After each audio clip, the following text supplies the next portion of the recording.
सहारा प्रणाम। Real estate के हमारे खास शो प्रॉपर्टी वॉच में आप सभी का स्वागत है। आपके साथ मैं हूं चित्रा त्रिपाठी।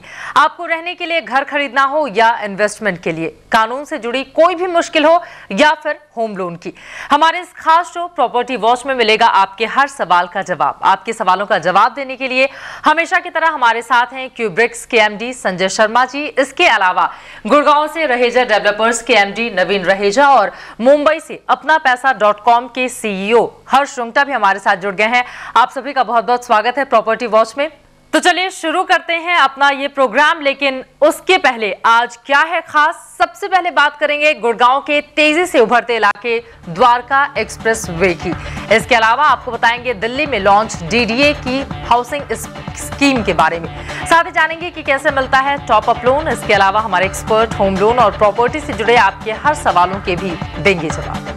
एक्सपर्ट कहते हैं कि प्रॉपर्टी का हाल जानना है तो गुड़गांव पर नजर रखिए। वैसे तो गुड़गांव में प्रॉपर्टी के रेट ज्यादा है, लेकिन अभी भी कई ऐसे इलाके हैं जहां आप सस्ती प्रॉपर्टी खरीदकर आने वाले दिनों में बेहतर रिटर्न कमा सकते हैं।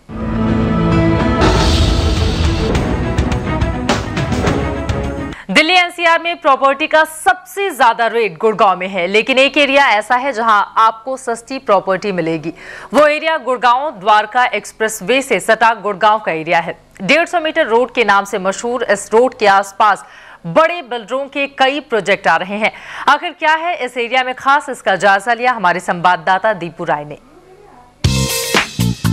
गुड़गांव में गोल्फ कोर्स रोड पर प्रॉपर्टी के दाम हैं 6000 से ऊपर, लेकिन जयपुर जाने वाली NH8 के दूसरी ओर सेक्टर 108, सेक्टर 102, 101 में आधे दाम पर प्रॉपर्टी मिल रही है।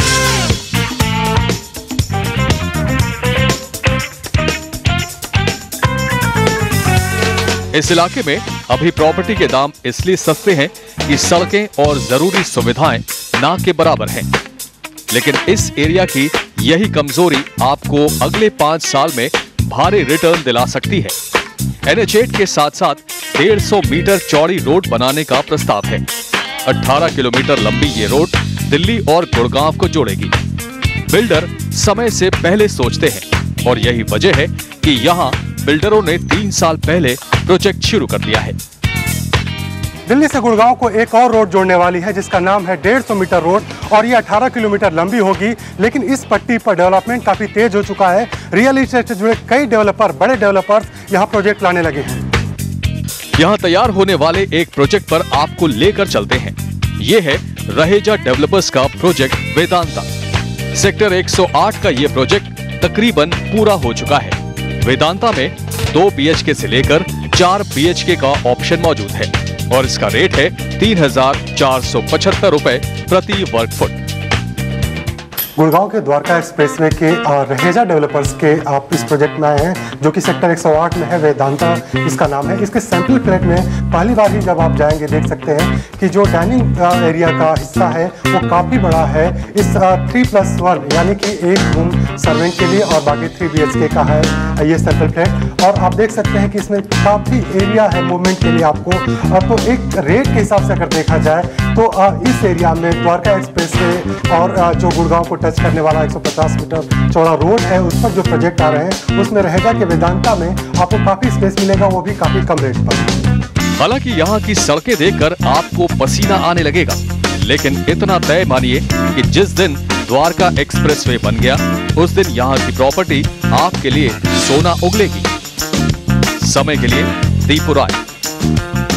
संजय जी, गुड़गांव का 150 मीटर रोड का ये इलाका हॉट प्रॉपर्टी के रूप में उभर कर सामने आया है। आपको क्या लगता है? आपसे जानना चाहेंगे कि गुड़गांव की ओवरऑल प्रॉपर्टी के हिसाब से अगर देखें तो ये इलाका कैसा है? देखिए चित्रा, ये इलाका जैसे दीपू ने कहा, ये इलाका अभी इसका पोटेंशियल बहुत है। अनफॉर्चुनेटली कनेक्टिविटी और इंफ्रास्ट्रक्चर की डेवलपमेंट नहीं हुई है, मगर आपको फ़ायदा जब आप रियल एस्टेट में इन्वेस्ट करते हैं उन्हीं जगहों पे होता है जहाँ पे दाम कम होते हैं। और जब जो सिचुएशन होती है इंफ्रास्ट्रक्चर की, रोड्स की, जब वो उभर के आ जाए एकदम प्रॉपर्टी के दाम बढ़ते हैं। तो अभी ये जिसे कहते हैं अंडर वैल्यूड प्रॉपर्टीज़ हैं यहाँ पर। ये इलाका दिल्ली के बिल्कुल पास पड़ता है। जैसे दीपू ने कहा 18 किलोमीटर लंबी ये रोड है। इसके 3 हिस्से हैं। सबसे पहला हिस्सा है जो दिल्ली के बिल्कुल पास है, और एक हिस्सा है जो NH8 के पास है, और बीच में एक हिस्सा है जो SEZ के पास आता है। जो अभी फोकस किया है जिस इलाके में, वो है दिल्ली के एयरपोर्ट के पास, जब द्वारका एक्सप्रेसवे दिल्ली से गुड़गांव के अंदर आती है। फिलहाल वही रोड है, जब बन के आएगी 150 मीटर बहुत चौड़ी रोड होती है, इसी के साथ साथ मेट्रो भी जाएगी। जब ये बन के आएगी तो इलाके का पोटेंशियल खुल जाएगा, क्योंकि कनेक्टिविटी मिल जाएगी, जो सबसे इंपॉर्टेंट रीजन होता है किसी प्रॉपर्टी की वैल्यू का, जिसे कहते हैं लोकेशन। ये हमारे साथ रहेजा डेवलपर्स के MD नवीन रहेजा भी बने हुए हैं। नवीन जी, 150 मीटर रोड इलाके में आप भी कई प्रोजेक्ट्स पर काम कर रहे हैं। हमारे दर्शकों को ये बताएं कि आखिर कोई इस इलाके में अपना घर क्यों खरीदे? NCR में near to Delhi airport, near to IGI or near to the diplomatic enclave, that is something like Chanakyapuri. तो दिस एरिया जो है ये सबसे ज़्यादा एक नंबर 1 फैसिलिटी, यूटिलिटी, कम्यूटिंग, हर एंगल से आने वाले कुछ साल में this will be the best area. This will beat all other areas in around Delhi, whether Gurgaon और वेदर नोएडा और वेदर दिल्ली. इंफ्रास्ट्रक्चर पर कई सवाल हैं। आप लोग अपना प्रोजेक्ट तो बना ही रहे हैं, लेकिन सड़क ही नहीं रहेगी तो क्या लोग आएंगे? लगता है आपको ऐसा? एक सिटी का एक बहुत बड़ा पार्ट आपको डेवलप करना है, जिसमें सारा कुछ इंटीग्रेशन करना है. आपको मेन हाईवेज को इंटीग्रेट करना है, सेक्टर रोड्स को इंटीग्रेट करना है, सर्विसेज को इंटीग्रेट करना है, चाहे वो बिजली है, चाहे वो पानी है, चाहे वो सीवर लाइंस हैं. सो उसको एनवायरमेंटली सस्टेन भी करना है. सो ये सारी चीज़ों के अंदर थोड़ा सा टाइम तो लगता है, और उसी टाइम के गैप के कारण से ही आज यहाँ पे अपॉर्चुनिटी है. अगर वो आज सारी फैसिलिटीज अवेलेबल होती तो इसका रेट वेस्ट एंड, चाणक्यपुरी या वसंत विहार का रेट होता. संजय जी, आपको क्या लगता है इंफ्रास्ट्रक्चर कितनी बड़ी चुनौती है?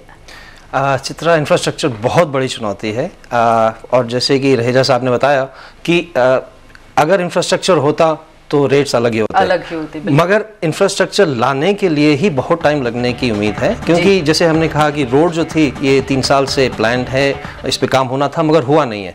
अब रही बात, इसमें हॉस्पिटल्स बनने हैं, कॉलेजेस बनने हैं, इसमें रोड्स बननी है, सीवर लाइंस ले होनी है. और जिस तरह से हमारा एक्सपीरियंस है गुड़गांव NCR में, और आपने देखा होगा कॉमनवेल्थ की प्रिपरेशन में भी, जिस तरह से हमारा एक्सपीरियंस है, मेरे ख्याल से यहाँ पर कम से कम 4 या 5 साल के बाद ही इस एरिया का पोटेंशियल अनलॉक होगा. इंफ्रास्ट्रक्चर डेवलप होने में काफी वक्त लगेगा, लेकिन नवीन जी, ऐसे में आपको नहीं लगता कि यहाँ प्रॉपर्टी की जो रेट है वो काफी ज्यादा है? प्राइस आई विल से कि it is less than half of what it should be today, and it is less than 1/4 of what it should be after may be 3 years. आप देखेंगे 3 साल में ये सब कुछ होगा. जैसे ही नॉर्दर्न पेरिफेरल रोड का लिंकेज बनेगा IGI एयरपोर्ट के थ्रू, और ये NH8 को दूसरी तरफ जाके कनेक्ट करेगा, इसकी सारी प्रोसेस जो है वो चल रही है. संजय जी, 5 साल बता रहे हैं आप, 3 साल बता रहे हैं. नवीन जी, इस इलाके में आपके भी कई प्रोजेक्ट हैं, आखिर आप ये प्रोजेक्ट्स कब तक पूरा कर लेंगे? Should take another 1 to 2 years, 2 years at least to complete of everything. Airport नजदीक है, बावजूद इसके यहाँ आप लोग ऊंची ऊंची इमारतें बना रहे हैं. कहीं ऐसा तो नहीं कि आगे चलकर लोगों को किसी तरह की परेशानियों का, दिक्कतों का सामना करना पड़े? इसमें 2-3 बात है. एयरपोर्ट में भी जो आपके रनवेज होते हैं उनमें फनल होता है, and there are certain parameters होते हैं कि क्या टेक ऑफ और कितनी हाइट, कितनी दूरी के बाद लेंगे. जी, ये सारे प्रोजेक्ट जो है, इनमें से कोई भी प्रोजेक्ट ऐसा नहीं जो फनल में आ रहा हो, कि वो बिल्कुल डायरेक्टली नीचे आ रहा. So they are on the side at a distance of maybe 3 kilometers aerially. तो उससे वो नॉइज बैरियर भी खत्म हो जाता है, और वो क्योंकि फनल में नहीं है तो हाइट उसको रेस्ट्रिक्ट नहीं करती. संजय जी, अगला सवाल SMS के जरिए आया है. दिल्ली से दीप्ति सचदेवा हैं, वो जानना चाहते हैं कि द्वारका एक्सप्रेस वे के किस सेक्टर में निवेश करना फायदेमंद होगा क्योंकि द्वारका एक्सप्रेसवे 18 किलोमीटर लंबी पट्टी है। 18 किलोमीटर लंबी है और जिसमें मैंने पहले कहा था इसको 3 सेगमेंट्स में डिवाइड कर सकते हैं। सबसे पहला सेगमेंट है जो बिल्कुल IGI एयरपोर्ट से लेकर निकलता है और गुड़गांव में एंट्री करता है।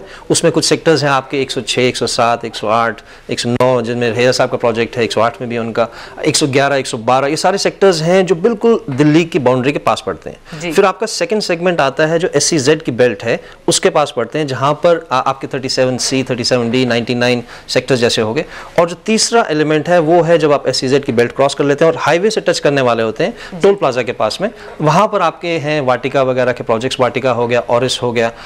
और अगर आप बीच में आए वहां पे रामप्रस्था के प्रोजेक्ट्स हैं, आपके BPTP के प्रोजेक्ट्स हैं। और अगर आप दिल्ली के बिल्कुल पास पहुंचिए तो सबसे ज्यादा पोटेंशियल मेरे ख्याल से यहीं पर है, क्योंकि दिल्ली के पास के जो इलाका है जैसे DLF फेज 1 हो गया, उसकी वैल्यू हमेशा ज्यादा रहती है। और एयरपोर्ट के पास कनेक्टिविटी, और जैसे रहेजा साहब ने कहा डिप्लोमेटिक एनक्लेव 2 जो बन रहा है, चाणक्यपुरी 2 जिसे कहते हैं, उसके पास कनेक्टिविटी है। और जो प्लानिंग होगी इस इलाके की, क्योंकि ये इलाका आज की डेट पे एग्रीकल्चर लैंड है, अगर आप इनकी भी बिल्डिंग्स देख लेंगे वो खेतों के बीच में खड़ी हैं और आसपास एक क्लीन स्लेट है जिसके ऊपर रोडों का जाल बिछेगा, जिसमें सीवरेज लाइन बिछेंगी, जिसमें जोनिंग जो की है, कहाँ पे कमर्शियल आना है, कहाँ पे इंस्टीट्यूशनल आना है, कहाँ पे आपके रेजिडेंशियल जोन आने हैं, वो सब हाई प्लानिंग की गई है।